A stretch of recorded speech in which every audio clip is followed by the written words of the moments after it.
pero allí sentados muchos pecadores lloran sin reflexionar y se contonean como emperadores y nunca quieren pensar en vez de aprenderse la ley verdadera y andan coqueteando con cualquier quimera. Pongan pues muchísima atención y aprenderse todos la lección.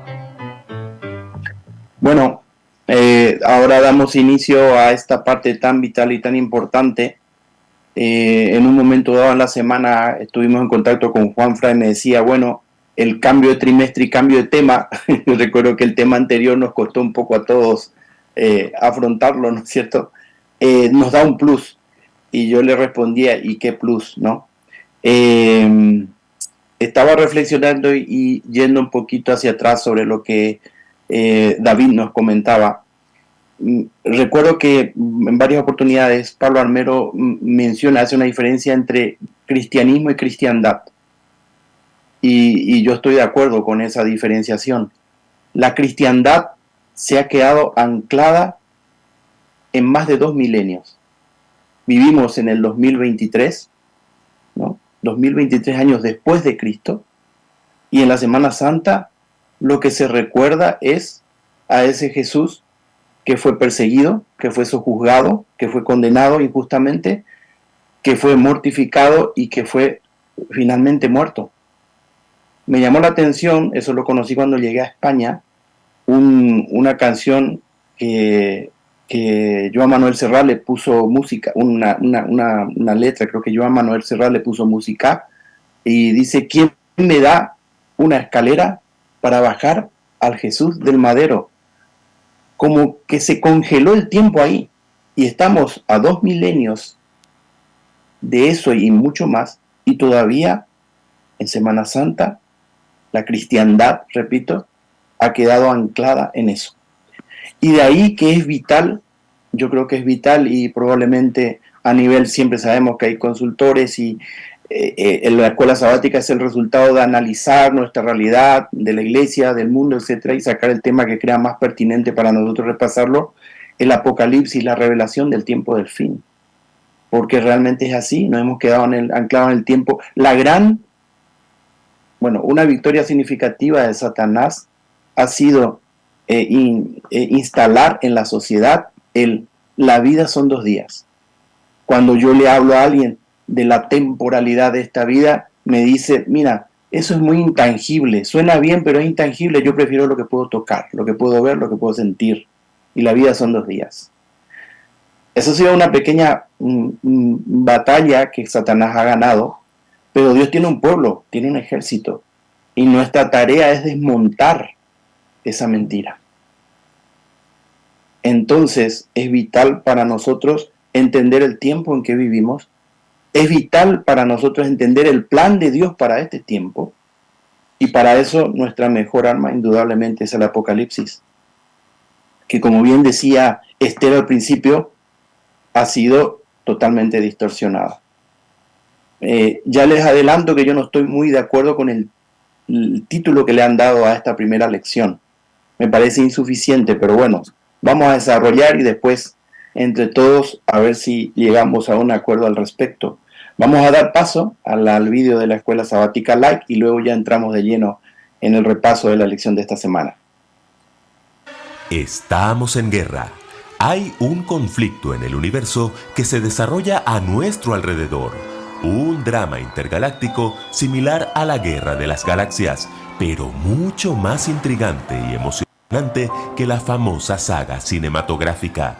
¿Saben cuál es esa guerra? El conflicto cósmico entre Cristo y Satanás, que es la guerra entre las fuerzas del bien y las fuerzas del mal, donde el trono del universo está en juego. Correcto. Y esta guerra no es de ficción. Comenzó en el cielo hace varios milenios y allí cada ángel tuvo que tomar una decisión: ponerse del lado de Cristo o del lado de Satanás.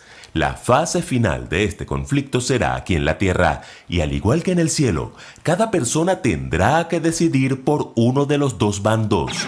En la Guerra de las Galaxias, muchos fuimos simples espectadores, pero de esta guerra todos hacemos parte. Nadie podrá ser un simple espectador. ¿Qué decidiremos? ¿Qué rol tomaremos en este conflicto entre el bien y el mal?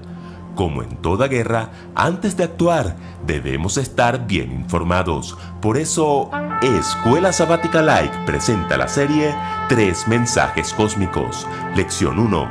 Jesús gana, Satanás pierde. En la Segunda Guerra Mundial, la radio jugó un papel muy importante.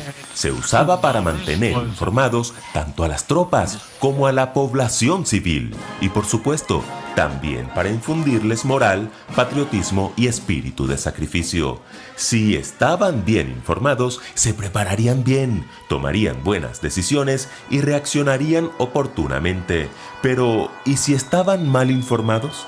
¿Y si los mensajes que llegaban por la radio confundían y desmoralizaban? No estarían listos para la batalla. Y hasta podrían perder la guerra. Correcto.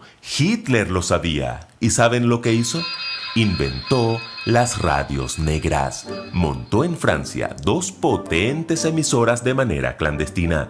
Buscó locutores que hablaran francés. Tanto las tropas como los ciudadanos franceses creían que eran emisoras francesas que estaban de su lado, pero en realidad mezclaban noticias verdaderas con noticias falsas para confundir y desmoralizar. Esto debilitó a los franceses y fortaleció al enemigo. ¿Lo notan? En este conflicto cósmico necesitamos estar bien informados y el libro de Apocalipsis es la radio que Dios ha dispuesto para informarnos y moralizarnos en el tiempo del fin.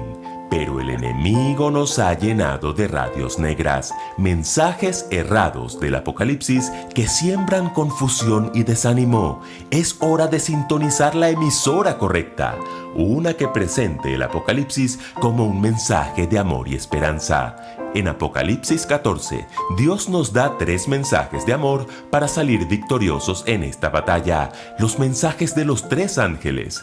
En ellos enfocaremos todo este trimestre, pero antes de llegar allí, necesitamos mirar Apocalipsis 12 para entender el contexto y ver las fases de este gran conflicto. Por eso la pregunta de esta semana es, ¿cuáles son las 4 etapas del gran conflicto según Apocalipsis 12?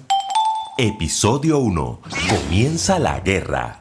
Apocalipsis 12, 7 al 9 nos narra el primer round de esta guerra. Se desató entonces una guerra en el cielo. Miguel y sus ángeles combatieron al dragón. Este y sus ángeles a su vez les hicieron frente, pero no pudieron vencer, y ya no hubo lugar para ellos en el cielo. Así fue expulsado el gran dragón, aquella serpiente antigua que se llama Diablo y Satanás y que engaña al mundo entero. Junto con sus ángeles fue arrojado a la tierra. Entonces el conflicto comenzó en el cielo. ¡Qué extraño! Se supone que el cielo es un lugar de paz. Buen punto. Recuerden que la libertad de elegir es un principio básico del gobierno de Dios. Lo que conocemos como libre albedrío. Exacto. El libre albedrío no es un don exclusivo para los seres humanos. Los ángeles también fueron creados con libertad de elección. Dios no creó robots, ni en el cielo ni en la tierra. ¿Por qué? Porque el poder de elegir está directamente relacionado con la capacidad de amar. Si pudiéramos programar a alguien para que nos ame, en realidad no sería amor porque la persona no eligió amar. El amor nunca se puede forzar. El amor es una expresión del libre albedrío. Lucifer, un ángel lleno de belleza y poder, hizo mal uso de su libertad y se llenó de egoísmo y orgullo. Codició el lugar de Cristo en el cielo y originó la guerra. Como decíamos, a cada ángel le tocó decidir por uno de los 2 bandos, el de Cristo o el de Lucifer. La tercera parte de los ángeles decidió irse al bando del enemigo.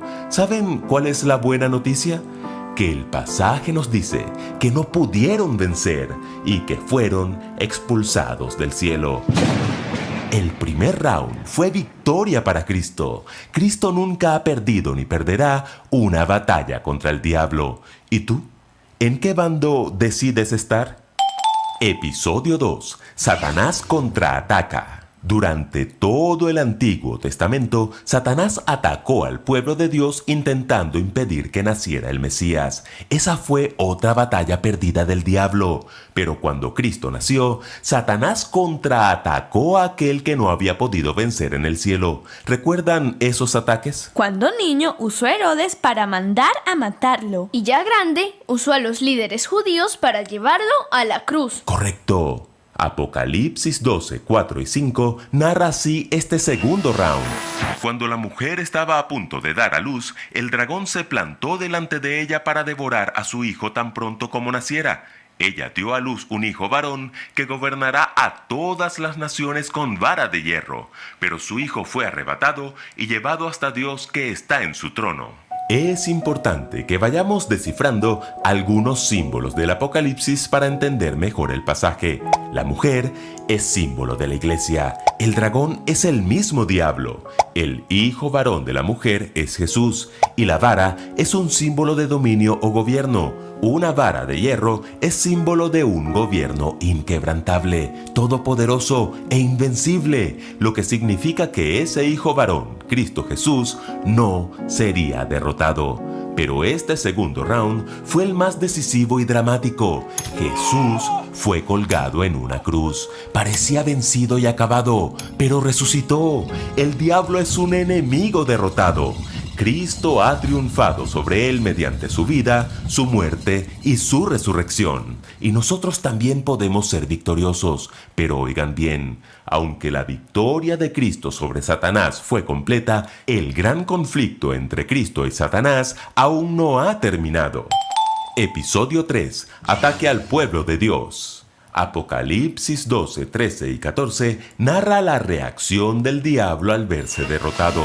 Persiguió a la mujer que había dado a luz al varón, pero a la mujer se le dieron las dos alas de la gran águila para que volara al desierto, al lugar donde sería sustentada durante un tiempo y tiempos y medio tiempo. Ya sabemos que esa mujer perseguida por el dragón es la iglesia de Cristo. Lo que ahora necesitamos descifrar es ese periodo de un tiempo y tiempos y medio tiempo. Aunque parezca un misterio difícil de resolver, en realidad la pista clave está en el versículo 6. Allí se nos dice que la mujer sería sustentada durante 1260 días. Es decir, la expresión tiempo, tiempos y medio tiempo del versículo 14 es equivalente a los 1260 días del versículo 6. Pero esperen, como estos son símbolos proféticos, tenemos que recordar que es un día en la profecía. En la profecía bíblica, un día equivale a un año. Ese principio lo encontramos en los libros de Números y Ezequiel. Correcto. Así que estamos hablando de 1260 años, justo el tiempo en que la iglesia fue perseguida durante la Edad Media, desde el año 538 de nuestra era hasta el año 1798, un poder religioso corrupto oprimió, persiguió y masacró al pueblo de Dios. Al salir de las tinieblas de la Edad Media, al momento de la Reforma, muchos enfrentaron un momento decisivo. ¿Serían fieles a la palabra de Dios o aceptarían las enseñanzas de los sacerdotes y los prelados? Una vez más, la verdad triunfó. Y Dios tenía un pueblo que le era fiel en presencia de una tremenda oposición. Este tercer round también fue victoria para Cristo.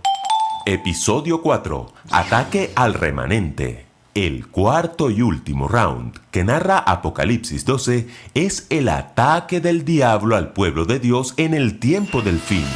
Entonces el dragón se enfureció contra la mujer y se fue a hacer guerra contra el resto de sus descendientes, los que guardan los mandamientos de Dios y tienen el testimonio de Jesucristo. ¿Lo notan?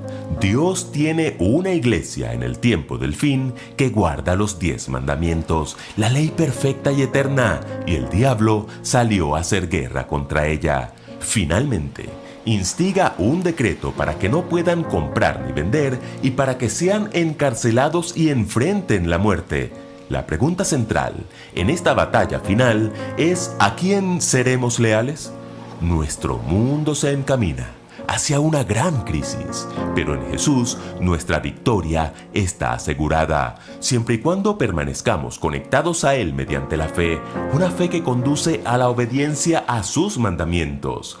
Todo se reduce a nuestra decisión personal de estar en el grupo que vencerá por medio de la sangre del Cordero.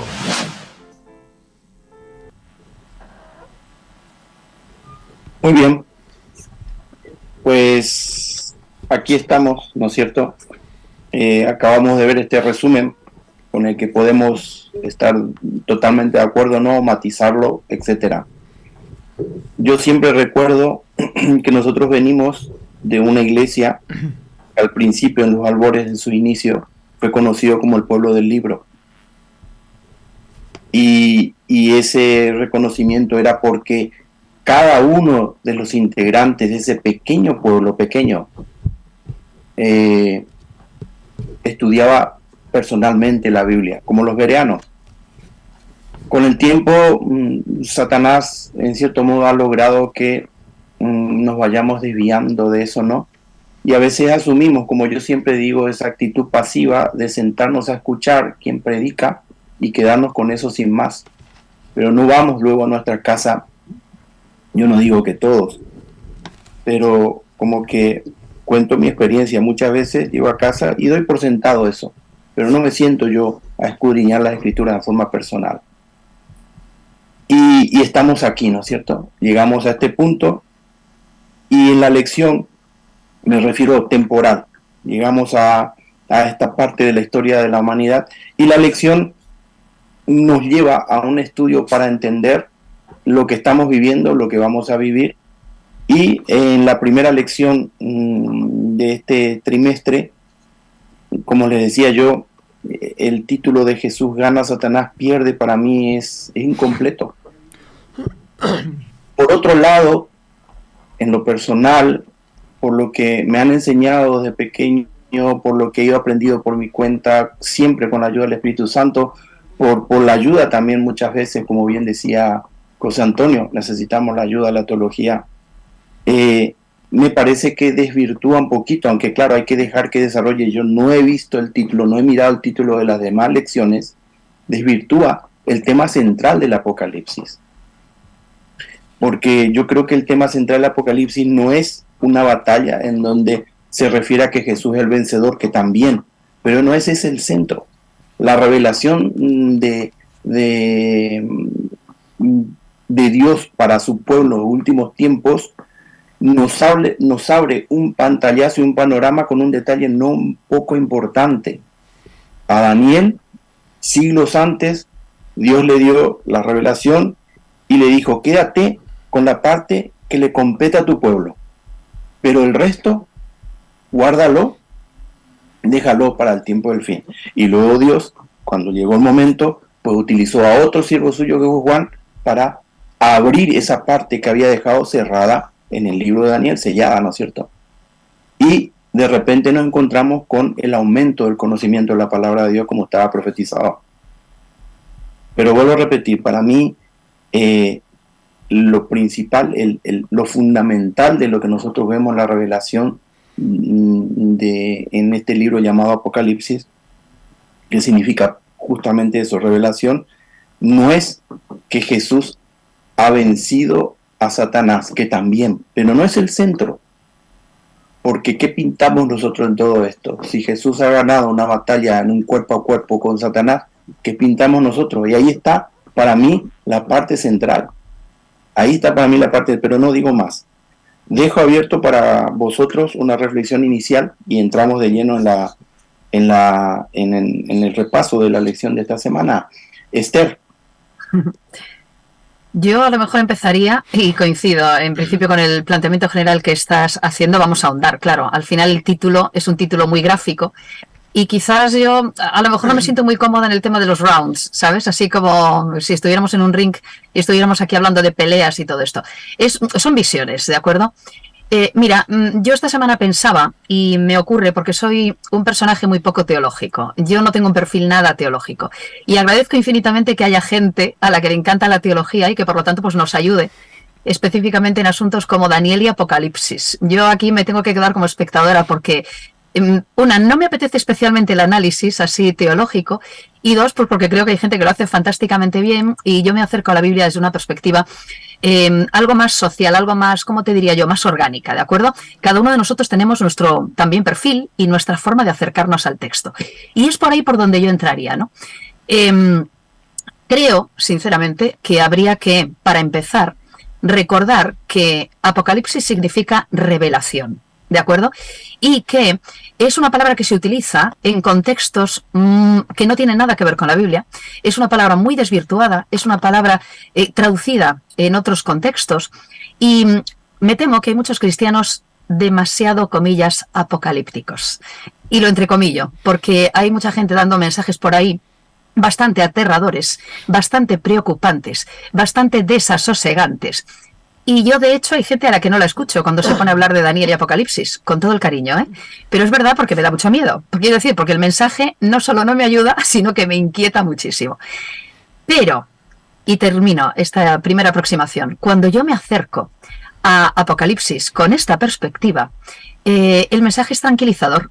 Es un mensaje ilusionante, es un mensaje de calma, de paz. Vuelvo a insistir en la idea que nos daba David al principio, ¿no?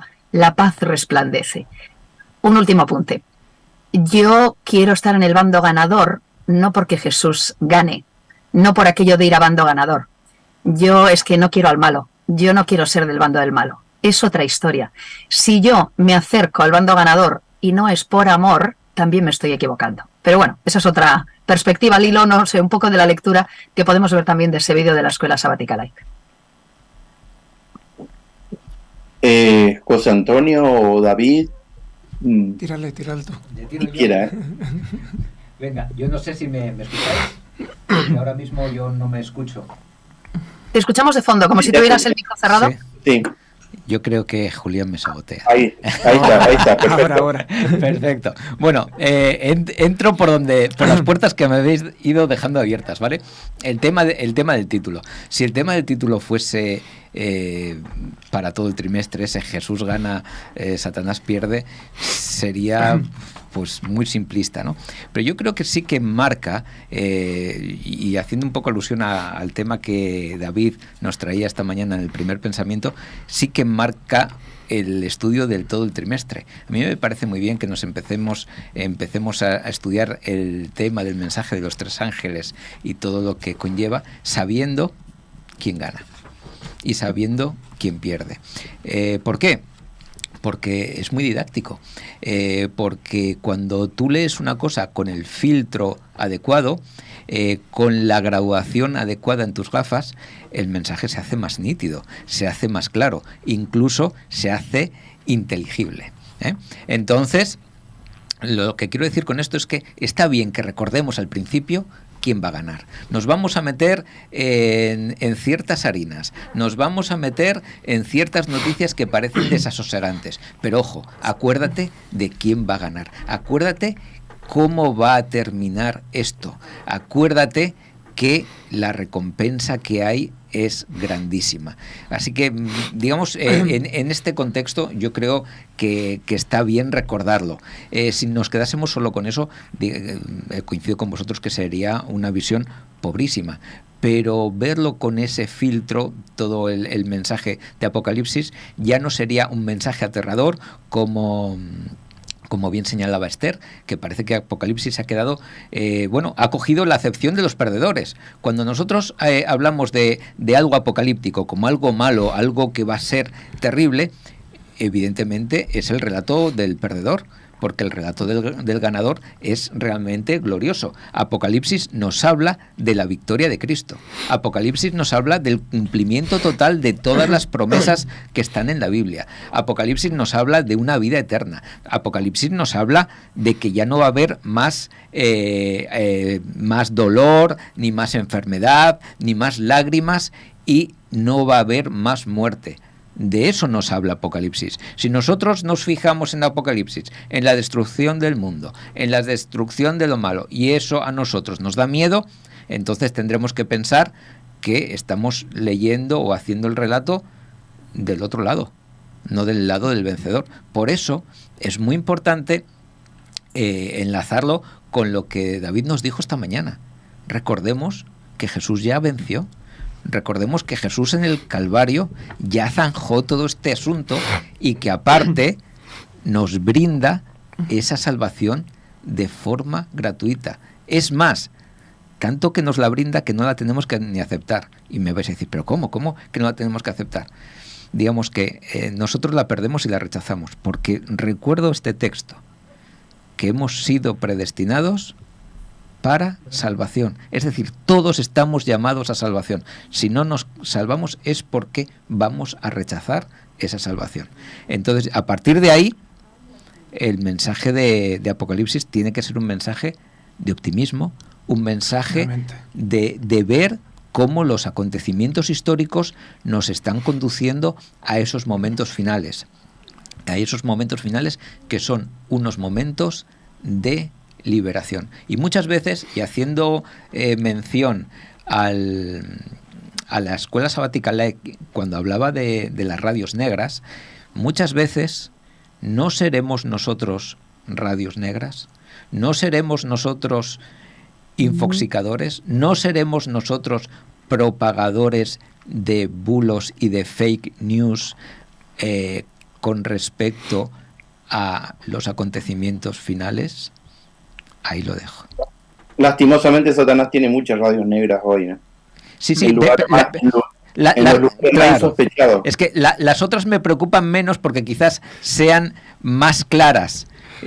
Cuando el lobo se disfraza con piel de cordero, ahí es cuando viene la confusión. Y se mete dentro del rebaño. Claro. David.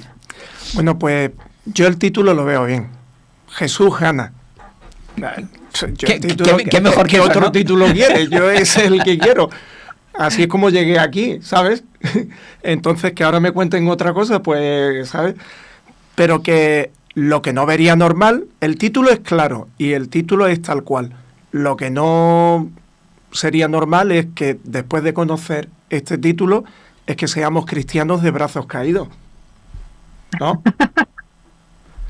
Sí. Así que yo empezando por ahí lo veo bien. Y Jorge, mira, como la tengo delante, los títulos de las 3 próximas semanas, que las 3 tienen que ver con Apocalipsis 14. La semana que viene, un momento del destino. La siguiente, el Evangelio eterno.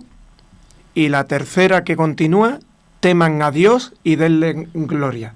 O sea, ya desmenuzando un poco ya el mensaje del primer ángel. Claro.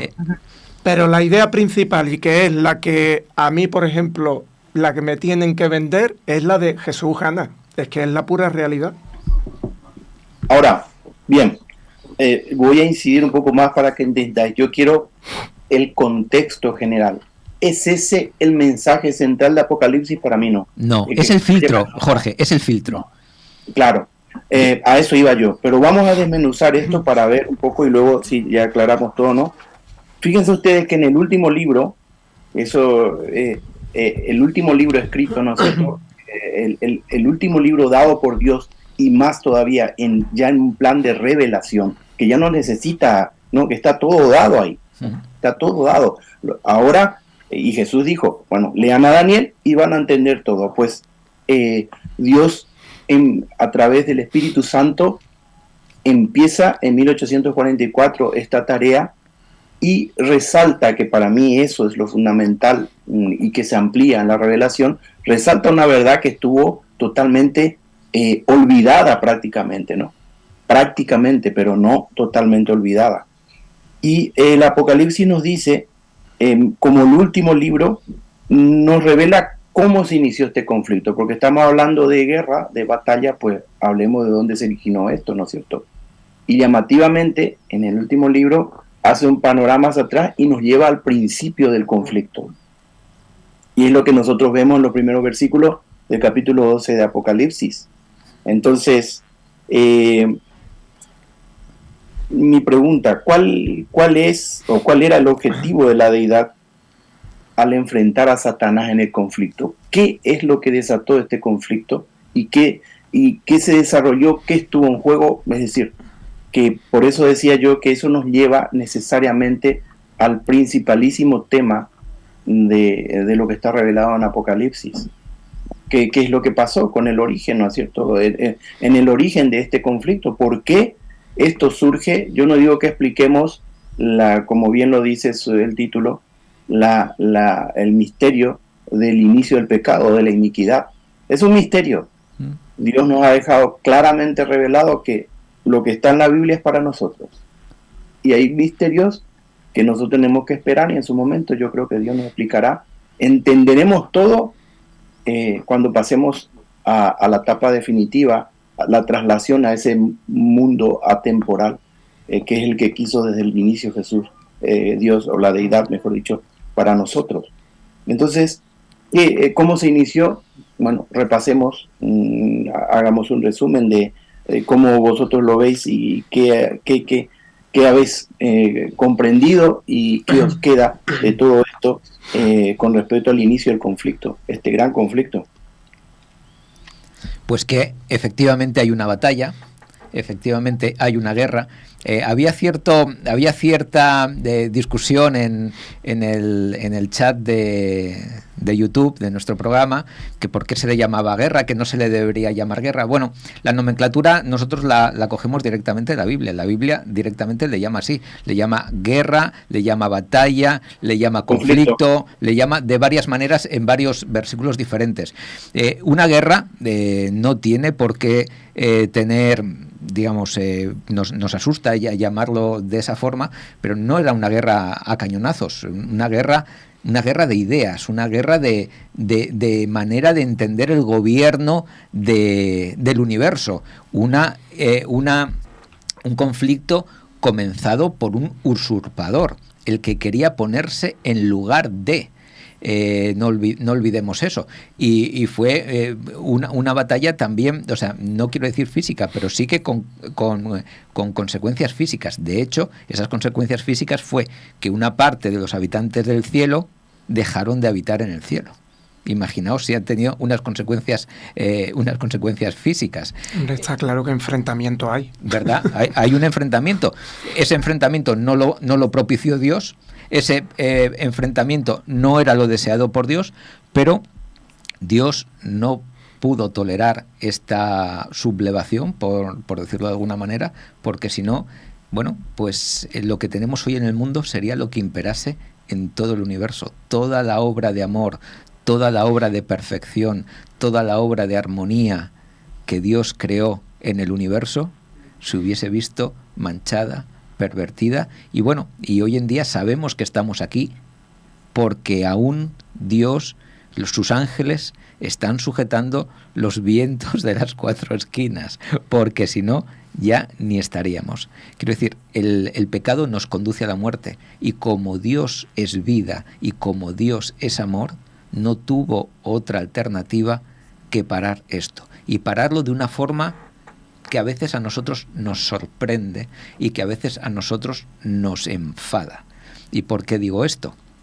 Porque nosotros somos más expeditivos, nosotros somos más cortoplacistas, y cuando vemos algo que no está bien, pues en el mundo médico, ¿qué se hace? Pues si se puede, se trata para eliminarlo, y si el tratamiento no funciona, pues nos vamos a la cirugía y lo extirpamos.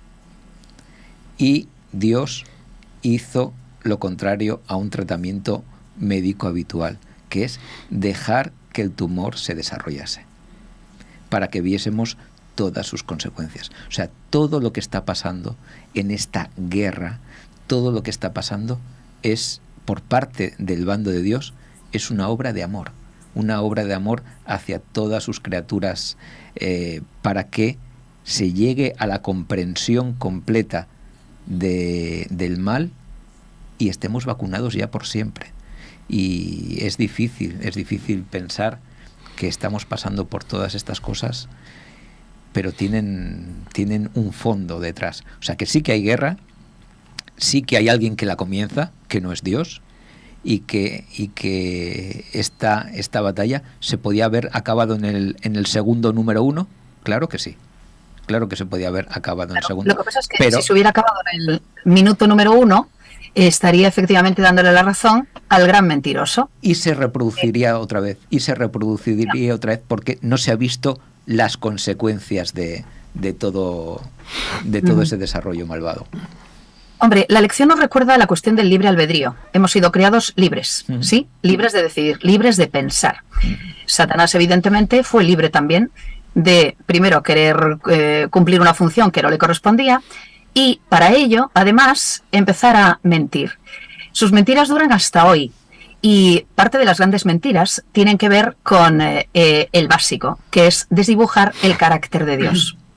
Dios es amor. Satanás dice que no. Tú eres libre de amar y eres libre de decidir. Satanás dice que no. Y Satanás lleva desde el momento 1, pues, y lo ha conseguido, al menos con una tercera parte de los ángeles y con buena parte de los seres humanos. Ese es otro misterio, Esther. Que dude de esto, ¿verdad? Y que entonces, bueno, ¿qué es lo que está en entredicho? Está en entredicho el amor de Dios. ¿Qué es lo que está en entredicho? Efectivamente, que Dios es amor. De hecho, hay un texto maravilloso, ¿verdad?, de la hermana White, que dice que cuando todo vuelva otra vez a la normalidad habrá un clamor en el mundo y todo el universo sabrá y reconocerá, recordáis, ¿verdad?, que Dios es amor. Ese es el objetivo. Lo que hay que volver a dibujar es el verdadero carácter de Dios. De lo que estamos hablando aquí es de que Jesús vino a morir por ti, por mí, por amor. Jesús se encarnó por amor. Satanás todavía está vivo por amor. Y muchas otras de las cosas que están ocurriendo en el universo para nuestro horror son resultado del amor de Dios. Porque Dios no es, como dice Satanás, Dios no corta de raíz a todo aquel que dice no estoy de acuerdo, ¿verdad? Otra cosa es que hemos sido creados por amor para vivir eternamente y que vivir eternamente en maldad sería absolutamente horrible. Eso tampoco probaría el amor de Dios. Hay mucho que ahondar todavía en esto y todavía no vamos a entenderlo en toda la eternidad. De lo que estamos hablando es del amor de Dios desdibujado por el mentiroso. Me encanta el camino por el que estamos yendo. Ya te quiero escucharlo a David también, a ver qué opina al respecto. Y con un pequeño detalle a todo lo que has dicho, Esther. Jesús dijo, el que me ha visto a mí, ha visto al Padre. Él vino a revelar la esencia, la naturaleza, el carácter de Dios. Entonces, eso es muy importante, de acuerdo a lo que estaba diciendo David. ¿Alguna aportación al respecto que quieras dar? Pues bueno, comentar que, tal y como decía Esther, yo no veo en ningún momento en el Dios que conocemos y que se nos presenta ningún abuso de autoridad, de imposición, todo lo contrario. Hay libertad para elegir y para decidir. Y hasta el punto de que aún hoy día Satanás sigue gozando de esa libertad de actuar por los derroteros y por los caminos que decidió, pero él actúa libremente. No tanto como a él le gustaría, sospecho, Gracias a Dios. Gracias a Dios. Porque recuerdo todavía ese diálogo entre Dios y Satanás, pero no le toque su vida. Claro. Con límites. Con algunos topes, ¿no? Algún freno. Sí, pero es verdad que el tema es apasionante, el tema del libre albedrío, apasionante completamente. Y yo he cambiado de opinión sobre este tema varias veces. Y yo creo que volveré, estoy dispuesta a cambiar otra vez. Porque es verdad que hay un movimiento que dice que bueno, que nosotros no somos completamente libres, ya que hemos nacido con esta naturaleza ya caída, y que entonces todo lo que nos está pasando es un poco injusto, y por lo tanto Dios tiene la obligación, y ponedle todas las comillas que queráis en esta palabra, de salvarnos a todos, porque como no hemos sido completamente libres, no hemos podido decidir. Yo no he podido decidir no pecar. Y esta explicación tiene su pozo de verdad. Es verdad que oye, salvarnos a todos si queremos, ¿no? No. Aquí dice que claro, como no hemos podido decir, claro, ahí está el matiz. Ahí está el matiz. Pero José Antonio, Sí. Me gustaría terminar esto porque yo no me quiero quedar aquí. Yo no estoy de acuerdo con esta con esta teoría, ¿eh? Es verdad que nosotros no hemos podido tener la decisión de no pecar porque ya venimos en un mundo de pecado y al final la Biblia nos dice que no hay justo ni aún uno, ¿verdad? Pero ¿qué libre albedrío entonces tenía Adán y Eva? Me pregunto yo. Porque Adán y Eva no conocían el mal. ¿Tenían la posibilidad de pecar? Sí. ¿Pero conocían las consecuencias de todo el mal? Como nosotros, no las tenían. Por lo tanto, nosotros, y voy a decir una burrada, me vais a permitir, tenemos un punto de ventaja sobre Adán y Eva en este momento.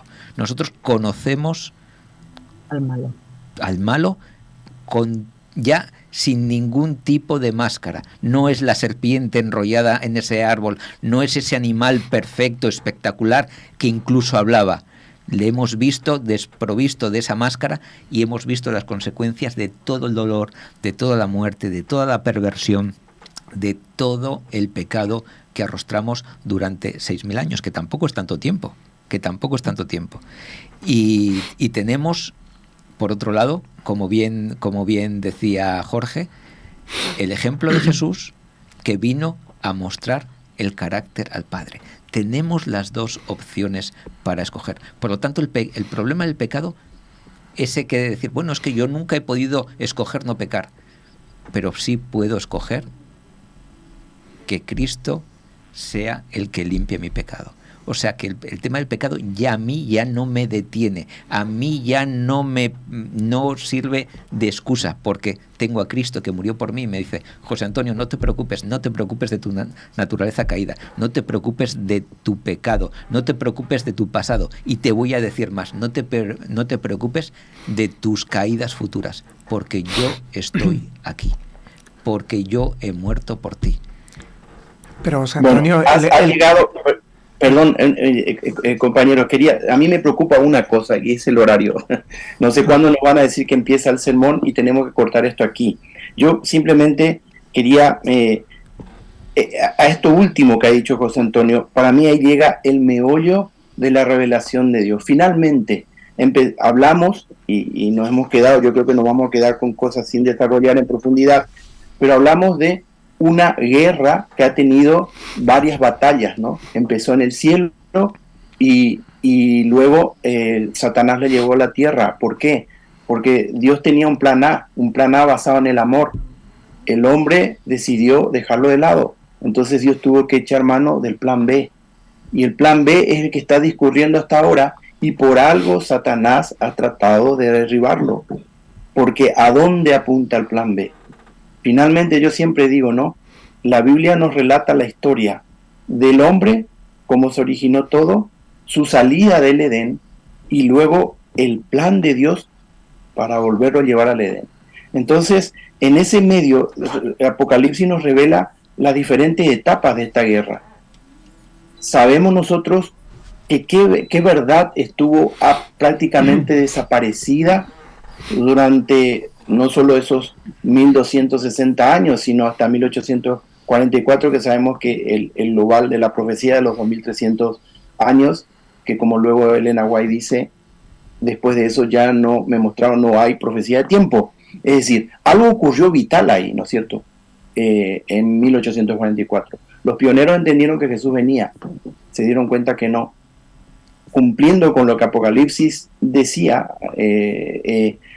después de probar ese libro que les resultó dulce en la boca, le amargó el vientre, volvieron a estudiar y descubrieron la verdad central, que es lo que a mí me resuena mucho, Hebreos 8. Y por eso decía, desde mi punto de vista, por mi conclusión, mi estudio personal, en lo central de lo que venimos diciendo es esto, que tenemos a Cristo Jesús como sumo sacerdote sentado en el trono de Dios. Por eso digo que la cristiandad ha quedado en el tiempo. Ese Jesús no existe, eso ha pasado. El Jesús que está ahora está en el trono, en el lugar santísimo, ¿haciendo qué? Y ahí está para mí la centralidad de Apocalipsis, lo que nos revela y lo que estás diciendo. Aquí en un apartado así muy al costado de la lección dice, sin embargo, cuando aceptamos por fe lo que Cristo hizo por nosotros, se cancela nuestra deuda por los pecados. José Antonio lo estaba hablando recién. Y estos son perdonados, somos perfectos ante Dios, ya que la justicia de Cristo nos cubre. El plan de salvación. Para mí, Apocalipsis nos revela la culminación del plan de salvación. En la figura de un Cristo, como bien dice David, a mí lo que me convence es que Jesús venció, Claro. por supuesto. Porque como dice Pablo, si Jesús no hubiese vencido, vana Van a es nuestra fe. y vota todo sobre Cristo Jesús. Y el Apocalipsis, lo mismo que en Daniel 12, ¿no es cierto? Porque yo digo, ¿no? A mí me enseñaron de pequeño, y en aquel tiempo habrá una angustia cual jamás hubo en la tierra, y se explayaban en el, como dice este escritor adventista de origen judío, no recuerdo el nombre ahora, el bestialismo del adventismo. No, durante muchos años yo asistí a una iglesia que le encantaba a las bestias de Apocalipsis. Clifford Goldstein, ¿será? Goldstein. Clifford Goldstein, él dice el bestialismo, y lo dice en sentido crítico, por eso, porque pasa como le pasa a Esther a muchos, a mí también. Me asustaba, no entendía, me agobiaba, y ¿saben lo que llegaba a pensar? Oh Dios, yo no voy a poder pasar por eso, llévame antes. Y en un sermón una vez lo dije, pero Dios con paciencia, como lo tiene con todos nosotros, me fue mostrando, no te quedes con eso. Vuelve a leer la primera parte de Daniel 12:1. Y en aquel tiempo te levantará Miguel el príncipe de tu pueblo. Eso es lo que yo tengo que tener en cuenta. Sabemos que Miguel es la figura de Jesús. Sabemos que en Jesús nuestra victoria está asegurada. Entonces, ¿por qué vamos a temer? Si yo no tengo que hacer nada más que, como decía David, y bueno, decías vosotros, ponerme del lado del ganador. Es eso, y como dice aquí, cuando aceptamos por fe lo de Cristo, ¿qué pasa? Entonces su victoria se convierte en la mía. Satanás ha logrado pequeñas batallas, ha ganado también pequeñas batallas. Claro, claro que sí. Convencernos de que es imposible salvarnos. Convencernos incluso dentro de nuestro... Porque yo no he escuchado a un adventista decir Jesús no viene, pero sí he escuchado a muchos decir mi Señor se tarda. Esas son pequeñas batallitas que Satanás ha ido ganando. Y finalmente, mis queridos amigos, no sé vosotros qué pensáis, pero ¿de qué vale que Jesús sea vencedor si al final en mi vida yo me equivoco de decisión y muero? Si el objetivo de Dios de todo este plan de salvación, ¿cuál es? ¿Cuál ha sido desde el inicio el objetivo de Dios y que ha tenido que llevarlo a encarar esta guerra, a enfrentarlo a Satanás? ¿Cuál es? ¿Cuál ha sido el objetivo de Satanás a lo largo de esta batalla? ¿Cuál es su objetivo? Porque la batalla es un tramo, un filtro, como decía José Antonio, pero el objetivo principal, ¿cuál es? Es la conquista de cada uno de nosotros. Con cada persona que muere, Dios desfallece y se lamenta, me imagino. Y con cada persona que elige el bando ganador, como decía Jesús en esa parábola, cuando hay 99, está muy bien que las 99 estén en el reino del cielo, pero cuando la que se extravió vuelve al rebaño, hay alegría en el cielo. Es lo que yo creo que hay que resaltar de las consecuencias de la victoria de Jesús. Finalmente, eso es vital para mí, yo así lo entiendo, porque si no, ¿dónde estaríamos hoy y hacia dónde vamos, no es cierto? ¿Y qué es lo que vamos a contar y predicar a los demás?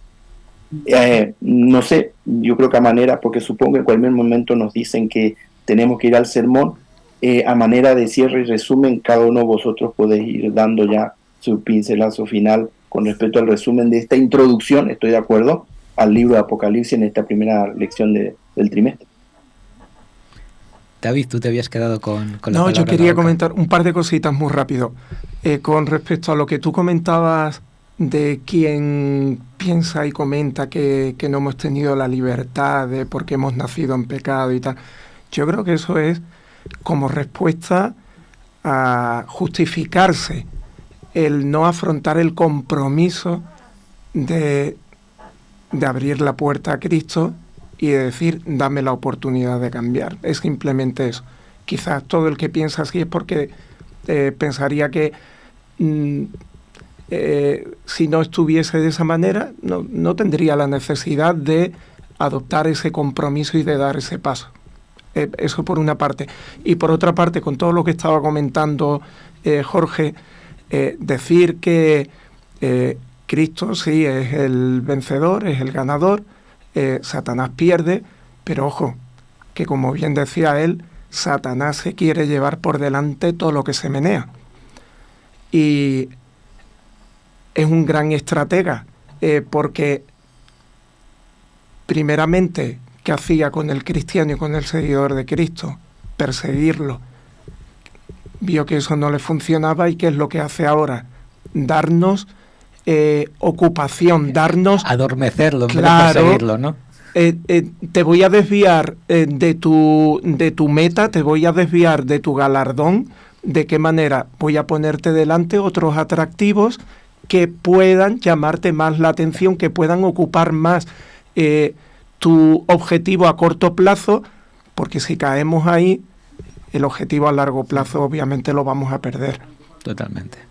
Yo como resumen a esta lección introductoria al mensaje de los tres ángeles, porque ni siquiera va a ser al libro de Apocalipsis en su conjunto, es decir que, bueno, y además utilizando las palabras de David esta mañana, que de verdad que es que parece que está hecho a propósito, pero el Espíritu Santo juega sus cartas muy bien, es decir, que tengamos en cuenta que Jesús ya ha vencido, tengamos en cuenta que estamos viviendo en los momentos finales. Como bien nos recordaba Jorge, leamos Apocalipsis, pero leamos también Daniel, veamos en qué parte de la estatua estamos y seamos conscientes de que el tiempo es poco y la recompensa es grande.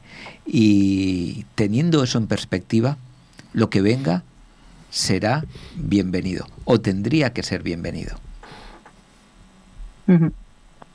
Esta semana escuchaba al pastor José Antonio Ortiz y me gusta mucho una expresión que utilizó, refiriéndose al santuario. Es una idea muy chula y como estábamos con el lenguaje bélico, decía que el santuario es una especie como de cuartel general de la salvación.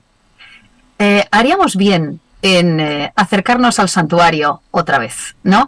Y vamos a hacerlo, evidentemente estudiando Apocalipsis. Tenemos que ser conscientes de lo que significa. Nosotros tenemos la bendición de la doctrina del santuario, la hemos estudiado específicamente y tenemos que fijarnos muy bien en lo que está ocurriendo, porque en ese cuartel general ocurren cosas y está todo organizado, y está todo preparado y está todo planeado. Y hay mucha estrategia ahí también, estrategia de salvación. Así que espero que nos acerquemos al santuario en confianza y que disfrutemos de la panorámica, porque es una panorámica estupenda, es una panorámica de victoria. Y yo concluyo con una reflexión personal también con respecto a todo esto. Hacemos muy bien en repasar todas estas cosas, bueno, qué ocurrió en la Edad Media, qué ocurrió en ciertos momentos de la historia, en la persecución, qué ocurrió con la Iglesia primitiva, qué ocurrió en los momentos de oscurantismo, todo eso está muy bien. Pero no nos quedemos ahí, como no nos quedemos tampoco en el Jesús abatido en la cruz. Tenemos que salir de ahí ya. Y la pregunta es, ¿qué lugar ocupo yo en Apocalipsis 14? Es decir, ¿para qué me sirve a mí en mi vida cotidiana? ¿Qué significa hoy el mensaje de los tres ángeles? Ese mensaje cósmico que la escuela sabática me quiere decir en este trimestre. Porque si yo no lo hago útil en mi vida, si yo no lo convierto en algo privado, personal, particular, individual, no es más que un mensaje, que puede ser más o menos interesante, más o menos, ¿verdad?, llamativo, más o menos hasta, como diríamos, peliculero, porque la verdad es que visualmente es fantástico, pero ¿y si no sirve de nada en mi vida hoy? ¿Qué motivo tengo para acercarme a él? Yo espero sinceramente que este trimestre nos ayude a formar parte de la historia, porque tú y yo formamos parte de la historia. De manera que espero que encontremos el lugar, la ubicación, el papel y que lo aprovechemos, claro, para ganar como Jesús ganó. Muchas gracias a todos. Todavía nos quedan unos minutos más, nos acaban de decir ahora. Vale. Muchas gracias a todos porque me habéis llevado, hemos ido todos juntos, ¿no es cierto? Y sí, yo estoy de acuerdo contigo, José Antonio. Así como nosotros vemos la vida de Jesús, como Él se entregaba al papel de guía del Espíritu Santo, si nosotros lo hacemos también, ¿por qué no? Todo viene muy encaja y coordina armoniosamente la meditación de David como un marco, Jesús y solo Jesús, a todo esto que venimos diciendo, ¿no es cierto? Por algo Satanás intentó destruirlo hasta último momento a él, porque sabía que ahí radicaba el final de esta gran batalla. Y Satanás sabe que ha sido derrotado. Él es mucho más consciente que todos nosotros de su situación y de su final. Pero, como bien decía David, aún así estás dispuesto a llevarse a todo aquel a quien pueda por delante, porque esa va a ser un poco el resarcimiento ante esa derrota, ¿no? Está en nosotros, utilizando el libre albedrío, no tenemos excusa. Yo te escuchaba, José Antonio, es un tema importante. No tenemos excusa, no podemos, yo no puedo justificarme ante nadie y menos ante Dios, decir por ti o por esto, lo que otro, yo no pedí nacer. Esas son excusas, como Satanás siempre ha buscado excusas. Dios, es cierto, yo he nacido en este carácter de pecado, y todo me lleva a mí hacia el pecado, pero Dios ha hecho todo, ha hecho provisión, y por eso la única predestinación de lo que habla la Biblia es para salvación. Y está esa frase, ¿no? ¿Cómo dejaremos escapar tan grande salvación? Y por mí, como reflexión, me recuerda Apocalipsis a lo que ya Dios dijo, creo que a través del profeta Isaías. ¿Por qué moriréis? Creo, no estoy seguro. ¿Por qué moriréis, oh pueblo de Israel? Elegidme a mí y viviréis. Sigue siendo esa la invitación de Dios, ¿no es cierto? Y aquí, Jorge, cuando tú planteas este tema ahora tan interesante sobre la vida y la muerte, en el chat de YouTube hay, bueno, pues cierto movimiento, porque Joaquín nos dice: si la paga de pecado es muerte, ¿dónde queda el derecho a la vida? Pregunta, y parece ser que ahí hay cierta discusión. Y yo voy a dar mi parecer. Y voy a preguntar, ¿derecho a la vida? ¿Acaso la tierra a la que Dios insufló el aliento de vida tenía derecho a la vida? La vida es un don de Dios. La vida es, y me vais a permitir que vaya un poco más allá, la vida es parte de la esencia de Dios. Si no hay Dios, no hay vida. Dios no solamente es el creador, sino es el sustentador. Sin Dios no hay vida. Nosotros no tenemos derecho a la vida. La vida nos ha sido regalada. La vida nos ha sido esa tierra que estaba allí, ese lodo que formó, ese muñeco de barro. ¿Acaso tenía algún derecho? Ningún derecho. Es todo un regalo. No nos creamos el centro del universo. Todo nos ha sido dado por gracia, incluso la vida. Nada más y nada menos que por la vida, el sufrimiento, la muerte y la resurrección de Cristo Jesús. Ni más ni menos. Es dado por regalo, y ese regalo, ese amor ha sido demostrado, como dijo Jesús. ¿Qué mayor muestra de amistad hay que aquel que decide dar la vida por su amigo? Y el que lo dijo, lo hizo. El único, no hay otro. Entonces, no, yo no tengo ningún derecho. Es un regalo al que toda la vida tengo que darle gracias a Dios. Porque no lo merezco, gracias porque me lo das. Tengamos en cuenta el valor de las palabras. ¿Qué es un derecho? Si yo tengo un derecho, los derechos humanos son derechos que yo puedo exigir en cualquier momento porque son míos. Son por esencia, por ser humanos, son míos. Y en cualquier circunstancia los tengo que tener. La vida no es así. La vida no es mía en cualquier circunstancia. La vida es mía en cuanto yo dependo de Dios. Dios nos sustenta. Exactamente, pero ¿y por qué no va a haber vida para aquellos que rechacen a Dios? Porque al rechazar a Dios, rechazan la vida. Fuente de la vida. Porque Dios es la fuente, exactamente, es la fuente de la vida. Por favor, no pensemos que tenemos derecho a la vida. Por favor, no pensemos que tenemos derecho ni siquiera a la vida eterna. No tenemos derecho. Lo primero, no tenemos derecho a la vida por nacimiento porque nosotros éramos materia inerte. Y Dios nos lo regaló. Y en segundo lugar, no tenemos derecho a la vida eterna porque la primera vida la rechazamos y pecamos. Todo es regalo. Regalo la primera vez, regalo la segunda vez. Y esta vida se consiguió, como bien indicabais, se consiguió por una muerte, por la muerte del Hijo de Dios, por la muerte de Jesucristo, por la muerte de aquel que es perfecto. Empequeñecemos mucho a Dios también, entre otras cosas, por nuestro lenguaje, ¿eh?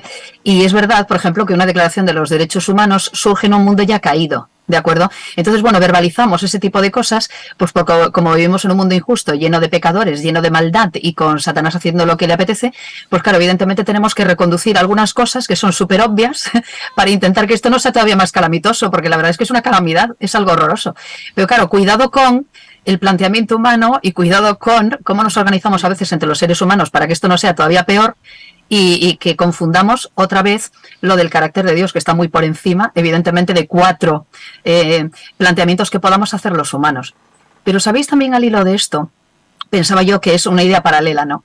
De la misma forma que no somos conscientes de que Dios nos sostiene como dador de la vida y como, en verdad, el hilo conductor de ese aliento de vida, también es verdad que hay una promesa en la escuela sabática en la que no habíamos todavía comentado, que no habíamos reparado, y ya que tenemos un minuto lo podemos comentar también. Hablando del sostén y hablando del apoyo. Recordamos, en la lección nos preguntan en algún momento, oye, ¿hay algún momento en tu vida en el que has notado que Dios te sostuvo, como sostuvo a la iglesia en el desierto, a la mujer en el desierto? Entre una de las maravillosas promesas que encontramos en Apocalipsis está, y al hilo de lo que decía antes Jorge también, ¿no? Del temor que podemos tener a yo no voy a ser capaz de vivir en ese tiempo de angustia, yo no voy a ser capaz de soportar todo aquello. Tenemos promesas muy bonitas. Y de la misma manera que Dios sostuvo a su iglesia en desiertos horribles como el oscurantismo de la Edad Media o en momentos de persecución como la iglesia primitiva, Dios ha prometido que nos va a sostener también en el tiempo final. De manera que es verdad que va a haber angustia, pero es verdad que el sostén va a estar ahí. Es verdad que el Espíritu Santo va a estar ahí. Es verdad que sigue clamando por nosotros con gemidos indecibles. Y es cierto que nos va a dar también, de verdad, y yo creo en esto, la confianza y la seguridad de la salvación, haga lo que haga Satanás. ¿Es cierto que habrá angustia? Desde luego, pero yo tengo la promesa de que Dios me va a sostener. Y a veces olvidamos esto. Nos centramos en la angustia, pero olvidamos la promesa. Sostuvo a su iglesia en el desierto. También me va a sostener a mí en el tiempo de angustia. Yo creo en esto y debería seguir ahondando, pensando, reflexionando en esto también. Yo creo, David, estarás de acuerdo conmigo, ¿no? Porque lo digo porque he escuchado reflejado en tus palabras. ¿Cómo yo voy a confiar en Jesús y cómo voy a confiar en Dios si no los conozco? ¿Y cómo yo voy a hacer para conocerlo, conocer a Dios, conocer a Jesús? Si no es a través de una relación personal, hoy a través de la oración y el estudio de su palabra. Porque como dijo Jesús, hacéis bien en creer en la Biblia, en la palabra, porque ella da testimonio de mí. Todo el Antiguo Testamento habla de Jesús, no habla de otro, ¿no? Entonces, claro, para poder confiar en una persona o en alguien, en este caso en Dios, yo tengo que conocerlo.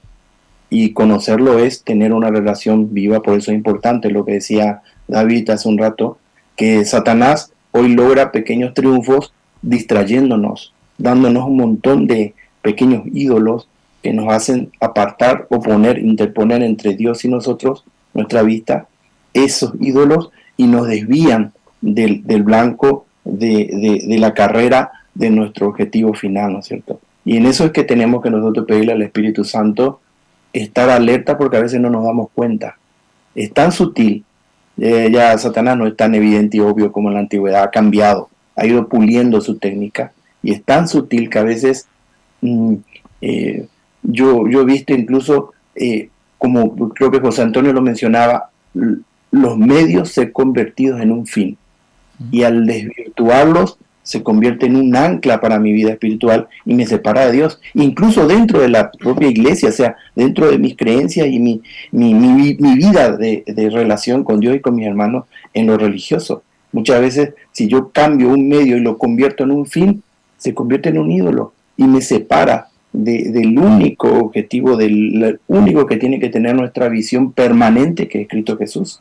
Y justamente por eso, para mí, la Semana Santa es una gran muestra de cómo Satanás ha logrado convencer a la sociedad y apartar su vista de Cristo Jesús, por lo menos del verdadero Cristo Jesús, el que se revela en Apocalipsis, aquel que está sentado en el trono de Dios, en el Santísimo, desempeñando una función vital para mi vida aquí ahora y para la temporal.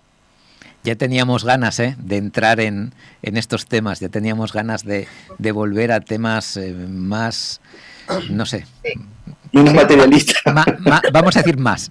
Me están diciendo que abajo ya están haciendo la presentación del pastor, así que con tu permiso, Jorge, que eres el conductor de este tramo, pues vamos a dar paso ya pues al programa de la Iglesia, al sermón que hoy nos traerá el pastor Daniel Bosquet. Y pues ya vamos a él. Una cosita solamente. Dios no actúa con nosotros por obligación. Dios actúa por amor. Igual que nosotros, que Él no nos pide a nosotros que actuemos o que nos dirijamos a Él por obligación, que lo hagamos por amor. No confundamos amor con obligación. Es por lo que hablábamos de los derechos. Ni de su gracia ni su misericordia con un derecho que nosotros tengamos. Tampoco confundamos eso. Venga, pasamos ya a la Iglesia y retomamos en la zona mixta.